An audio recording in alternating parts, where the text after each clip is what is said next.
Hello, everyone. Welcome to Liam's Lyceum. I'm your host, Liam, aka Himbar. And today, I thought I would make a video suggesting 5 Viking novels. I've never really made a suggestion video before. I was actually originally planning on having more than 5, and I'm going to recommend 6 to you, but 5 was just a good number to title the video. Um, and I'm going to do these by release date, so the oldest first to the newest. And these are over 100 years old to release this year, even in 2023. So um, it should be a good variety. I'll probably make another video like this eventually when I read these other Viking novels that I assume are going to be worth recommending to you. Um, so, but a lot of people like Viking novels. I realize that they're entertaining. So I just wanted to get it out of the way though, because, and I'll kind of explain it when I get to these novels because they're all different, right? Some of them are historical fiction, and some are historical fantasy. Uh, in this case, at least, and other when I do more, they'll be different. But Viking again is not it's not a people, it's an occupation. It's essentially just being a pirate. That's essentially what a Viking is. Um, it was common and it was acceptable among like the Scandinavians for a few centuries, and before, um, well, even other Germanic peoples would essentially be going to Viking, right? See, like the Saxon coast, for example, in Britain. And this was, during the Roman times, for example. So, but we typically use it for Norse raiders from the 8th to 11th centuries.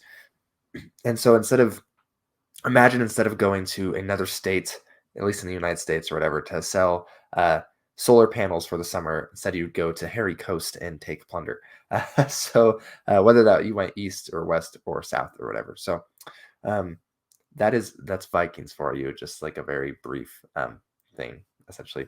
So the first novel, though, I want to talk about is In the Grip of the Minotaur by Farnham Bishop and Arthur Gilchrist Broder. So I recently read this one. This one's from 1916. It was serialized originally in a magazine, a pulp magazine called Adventure. So it's historical fiction even. This one's a little bit more out there. It's not set in the 8th to 11th centuries. It is actually set in 1400 BC. And it's pretty fun, actually. So these would be one of those cases where they're not really Vikings. They kind of look like it. But these are actually people that are based off the Nordic Bronze Age culture, which is essentially the Nordic Bronze Age culture. Eventually, those people would later become the Germanic peoples, right? And the Nordic peoples are part of that Germanic group. Um, so this one is set in 1400 BC, and it starts with a ship of these Nordic Bronze Age people. They're traders. They're selling amber, which is what these people actually traded. Um, they go and they appear in Troy, and I just think that's like a super awesome way to start a novel. It's not very long. It's rather romantic, and I mean that like in like a lot of ways. So there is romance. It's kind of tragic though in some ways. You do have people dying. You still have really cool like scenes though. There's like one part particularly where a bull is grappled. That is um, pretty badass, just to put it bluntly. And there's also like these relationships that again are tragic in some sense, and in other senses, or for different people, are good relationships, happily ever after relationships.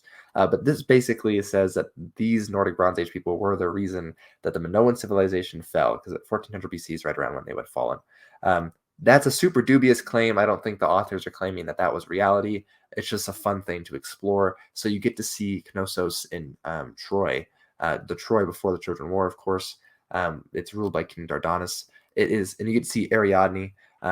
You don't have her Greek lover in this one. You just have Ariadne. So, but it's pretty cool, honestly, and I really enjoyed this one. I think you might like this one, especially if you like older adventure fiction. But even if you just want to try it out, it's not very long. It's less than 200 pages. Um, and it's pretty fun. I found it pretty entertaining. It kept me gripped. So that first one, again, is In the Grip of the Minotaur. Kept me gripped, huh? Get it? Anyways, and then the next one was written in the 40s. But in the English translation, I believe, is from 1954. I could be wrong on that. But that is The Long Ships by Franz G. Bengtsson. I believe this is the only thing he ever wrote. He's Swedish. The common introduction is by Michael Chabon. There was an older translation that I think only translated the first part. This is translated, well, rather, there's like 2 parts, but they're divided into 2 parts each. So there's 4 parts for this, but this is the whole thing. So it's just a big novel if you read it today. It's sometimes in other languages called the Red Orange Saga, and that is what it is. It is basically a modernly written Viking saga. It is very much like the sagas. So if you like the sagas, um, or maybe you can't get into them, it's a lot easier to read than those sagas because you're not translating it from some dead language. Um, though the translator here does a really good job of course, Swedish is not a dead language, and it is related to English anyways.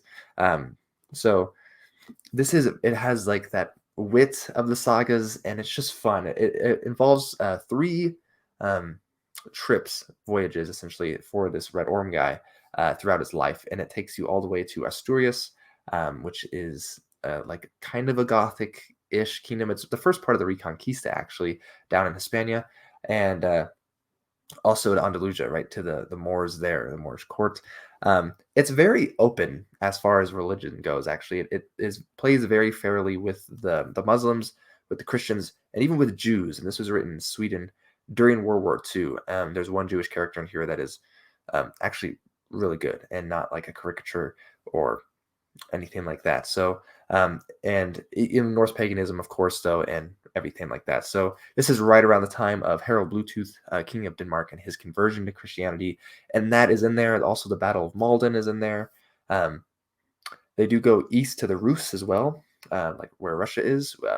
Russia basically gets its origins from Swedish Vikings, if you were unaware. England, of course, with the Battle of Malden. So the Longships by Bengtsson is very fun. The narration as well, actually, there's an audiobook narration for this one, exceptionally well done. So, and then number 3 is, and maybe a more popular one on this list, is The Broken Sword by Paul Anderson. This might be his most famous work. Another one, it might be 3 Hearts and 3 Lions or Tau Zero, but this is famously known for having very similar inspirations to The Lord of the Rings and coming out in the same year as Lord of the Rings, 1954. It's way longer, and this is tragic, where The Lord of the Rings is not. So this is tragic. It basically involves Vikings, but it's a lot more fantastic. So this is historical fantasy. I think it's technically set in the 9th century.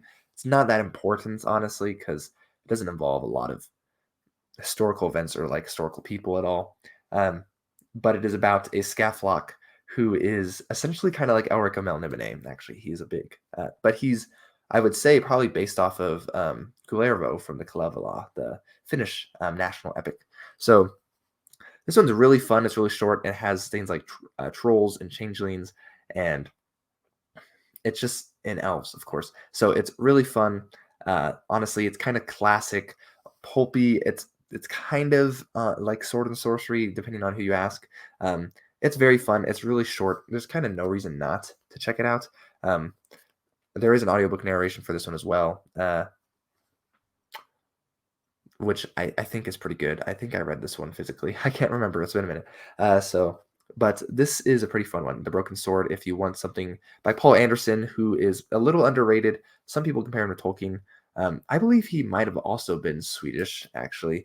I'm not 100% sure on that. Maybe he's Norwegian or Danish, but he's also American, so that's important, right? They don't have like about the author sections in a lot of these old books, sadly. So, yeah, but The Broken Sword. I know a lot of people will probably like this one, especially if you're a big fantasy fan. I would just check this one out, maybe compared to those first 2 at least. Those first 2 are just historical fiction. Oh, wait, and then the next one to come out, we're going to jump in time a lot. We're going to go to 2017, if I'm remembering correctly. This is A Gathering of Ravens by Scott Odin. So, this one is the first in a trilogy. You can read it as a standalone, considering I've only read the first one so far. I think the third one just got finished, so that one will be coming out soon. Then I'll read books 2 and 3. But this one is even more Sword and Sorcery than The Broken Sword. And I wouldn't be surprised if The Broken Sword is actually good inspiration for this one. This one takes you from Denmark to England to Ireland. And this is, I think it's the early 11th century, if I'm remembering correctly. Yeah, I think it's right on the cusp of 1000 AD, because a lot of people thought the world was going to end, kind of like we did in 2000 AD. So there's that. It's also kind of Conan-esque. I would say it's a lot grimmer. Our main character, actually, his name is Grimnir, and he's an orc. So it's kind of the redemption of the orc, Odin's take on orcs. It's very gruesome, but it's really good. And there's a great contrast with Grimnir, who's this orc who, it gets fit into Norse mythology as well, with a English young woman, I guess you could say. So their relationship is really interesting, and the contrast is great. And we get to see this, like, I don't know, like blood and thunder, like type of like story unfold, with Norse myth involved, as well as some historical figures as well. And it's just gruesome, and it's just really entertaining. I know it's not for everyone. It is more sword and sorcery again. So there's a reason for this, right? Because the Viking sagas and Vikings generally have this tendency to come off as rather sword and sorcery-esque. And if you read about Vikings, I feel like generally in something like epic fantasy, they're the bad guys generally, and you're not getting their point of view. So take that as you will. But A Gathering of Ravens is really cool, honestly, and I'd highly recommend this one. Again, it's not very long. Scott and Odin did a great job with this one. And then the fifth one, again, I'm going to do 6. So the fifth one, though, is Gurzil by Anonymous. So this is also a 2022 release. I believe when this came out, like March 2022. I have another copy over there, actually, but this one's different because it doesn't have those 8th to 11th century Vikings. It has Vandals, and it has Saxons, and it even has like Danes. So they're basically Vikings, right? Essentially, but they're actually set in a somewhat cooler period. It's the heroic age, right? So this is, if I remember correctly, is like 530 something. The author's going to correct me probably, but it's right around that time, 6th century, when King Arthur existed. And that's what's cool about this, is that it puts these Vikings, again, they would have been Vikings before the Vikings, but still are essentially Vikings. I mean, Old English does have a word for that as well. I believe it's witching, if I'm remembering correctly. But anyways, something like that. The Old Norse would have been Vikingur until it became a V. A W to V sound change is really common. I could point out a ton of examples, but I'm not going to bother you. It's not a philology lesson. Anyways, Gurzil is really awesome because it takes Arthurian legend and this heroic Germanic age stuff and mixes it so those are mixed, and then also gets mixed with the stuff happening in Northern Africa at the same time. So with the Vandals, for example, who had a kingdom in Northern Africa. And I think we're going to get more directly involved with Byzantium probably going forward into the series as well. So Gurzil is just the first one. The second one, Bad and Hill, is also out. The third one, I believe, should be coming out this year. But really good stuff. Again, not very long. They're described as grimdark, so I guess you could call it that if you want. They're pretty close to sword and sorcery, in my opinion, which is why I like them a lot. And the historical context is really cool here. But again, this is more of a historical fantasy. So a lot of legendary stuff coming together, and some of it historical, of course, as well. Okay, and so the 6th and final one, technically, I guess this was released in January of 2023. You could get it beforehand. I know books are sometimes weird like that. I got this in like August. That is The One-Eyed King by Ed Greenwood. This is part of the Fate of the Norns, which I believe is by Pelgrane. Yeah, Pendlehaven. Sorry, Pendlehaven Press, who makes a tabletop role-playing game called Fate of the Norns, which instead of dice, you use runes. You actually like cast the runes, which is pretty cool. I've never played it. I don't even have it, but it sounds really cool. Ed Greenwood is known as the creator of the Forgotten Realms. They came out with a few novels. They're all pretty short. Like this one's like 170 pages or something like that. Yeah. And this one is set in Othcliath, is how they normally say it, I think. I've heard Othcliath. It's Irish, right? Because this is essentially Dublin. Oh, crap. Is this 10th century? It's been a minute. I'm not looking at my notes. Sorry. So, but Viking era Dublin. So Dublin is a Viking city, essentially. Othcliath, I think, is actually the Irish part of it, but in here it's just Othcliath. So this has magic. It has rune magic in it. In particular, I imagine that's probably has something to do with the game. But this is a fun one. It's kind of a coming of age. This girl is sent on a quest to go and kill the king of Othcliath, who her people don't like, essentially. There's other characters who are kind of shadowing her. There is a lot of Ed Greenwood madness and mayhem going on. So, I mean, I know Ed Greenwood's not for everyone, but not all these books are going to be for everyone, anyways. But if you like that idea of just this young girl going off to kill a king, right, when she's not experienced with essentially anything, I think Ed Greenwood is a good character writer. And I like the mayhem of his plots personally. You have a lot of stuff, a lot of moving parts. In some ways, it's kind of realistic in that sense. But then all the magic added in, and the other characters as well, that I found pretty enjoyable. The priest of the White God, for example, are some of my favorites. So yeah, this one's very interesting. It is set, like in Fimbulwinter, right? So it's supposed to be this long eternal winter before Ragnarok, essentially. At least that's the idea. So that is pretty cool, I think, at least. So again, your main character is um, an Irish lass, essentially, right? But the Vikings are kind of the bad guys in this one as well. So, but it's still pretty cool. So it is a Viking novel, in my imagine, or in my mind. So, anyways, those are my five, really six Viking novel recommendations. I know I go with obscure stuff anyways, so hopefully you've learned something new here about some novel that you probably maybe haven't heard of, but maybe you've seen some novel you wanted to see on here as well. Don't worry, I will do another video almost certainly when I've gotten a few more read. They're literally stacked over there.